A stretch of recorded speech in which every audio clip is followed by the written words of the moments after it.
Some people will happily spend $250,000 on a brand new Range Rover or Jaguar sports car. And some people will spend 10 times that amount on a Classic. Welcome to Jaguar Land Rover Classic Works. Guys.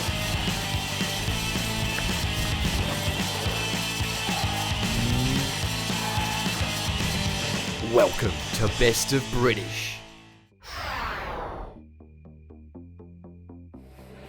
Get a load of this. This is one of the most incredible vintage car showrooms I've ever seen. Yeah, now this is very distracting, but come this way because you've just got to check this out. So today there's a mixture of cars here. There's some of the reborn E-types, there's some of the classics, and there's even some sale and return customer cars. But this bit over here is what gets me really excited. This is very cool. So I guess this is where the journey begins. I mean, there's a mixture of cars in this condition around here. Some of the cars are actually directly purchased from Jaguar Land Rover. So I think this is one of the cars they would have sourced from, looks like California there. This is just incredible. All original parts. These will be re-chromed up and put back on the car. And yeah, it's a painstaking process. So I guess this is where the journey begins for an E-Type at Jaguar Land Rover Classic Works, and I guess this is where it ends. Beside me are two almost identically, beautifully restored E-Types, but there's a difference. There is. This one costs £275,000. This one is £315,000. And that's because this is a reborn car. This car has been restored right here, and we're about to go and see why it commands a premium over something like this that's been restored by independent. Of course, it's not just restorations that take place here. Believe it or not, this D-Type here, it's all new. Yeah, this is part of the continuation line. Just 25 of these vehicles will be built, and they cost £1.75 million each. This place is a little bit like a giant Jaguar Land Rover dealership, and guess what? This is a Land Rover section. Now, I have to show you this. This is the most original Series 1 Land Rover there is. It's a reference vehicle. When they want to find out what the vehicle looked like, this is the one they come to. And you'll never guess where it's from. Australia.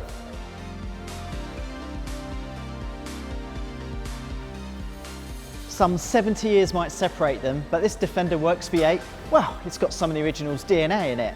And this car was developed and engineered right here. Well, enough of the showroom. Let's go to the workshop and see how all of this stuff comes together.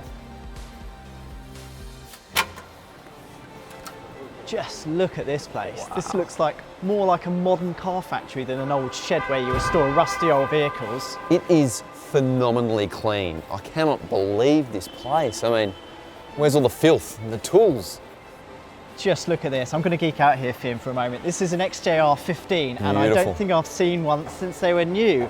This, the XJ220. Now, they service these here. This was the world's fastest car in the early 90s. It's powered by a twin-turbo V6. And not long ago, maybe 5-7 years ago, get one for £80,000. Today, £500,000. This car looks brand new, but it's not. This is a 50-year-old frame. Yeah, now this is one of the reborn E-Types, and this is at the reassembling stage. Now it's a really cool thing. If you actually pay to have your E-Type restored here, at any stage of its rebuild, you can come along, inspect it, and admire their work. Well, that's Jaguar Reborn. This is continuation, and this is fascinating. This is built brand new from the ground up, but using traditional processes. This is all hand-formed aluminium. It's quite phenomenal. What I love about the construction of these cars is modern techniques could have, well, they could have perfected them. But no, this is using the same aerospace technology that they were using back in the 1950s, including these rivetings. Whoa, look at this. Now this is the part of the facility that's been dedicated to the Defender Works V8 program. Now, just to remind you, the Defender Works V8, well, Land Rover's making around 150. They're not all new. Now, some of these cars will be around 2 or 3 years old, but do you know what? The engineering that's gone into them, they're basically all new. This morning, this was one car. Now, this is the stripped down area, so you've got the body panels, the roof, the engine and chassis, and eventually, you'll get a dirty, great big V8 in this. So here it is, the heart of the beast. This is a naturally aspirated V8, 5 litre, and also an 8-speed automatic transmission. And you can just see the development they've done for this car. I mean, this is almost like starting a new car. There's new chassis mods too. We're talking Bilstein shockers, there's new springs, the brakes are new, all to match that increased power output.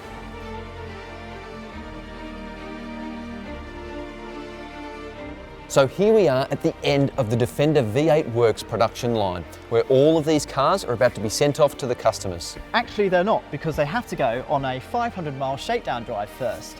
You know what? At the beginning of this day, we thought £150,000 for a Defender was an awful lot of money, but these cars are assembled by hand.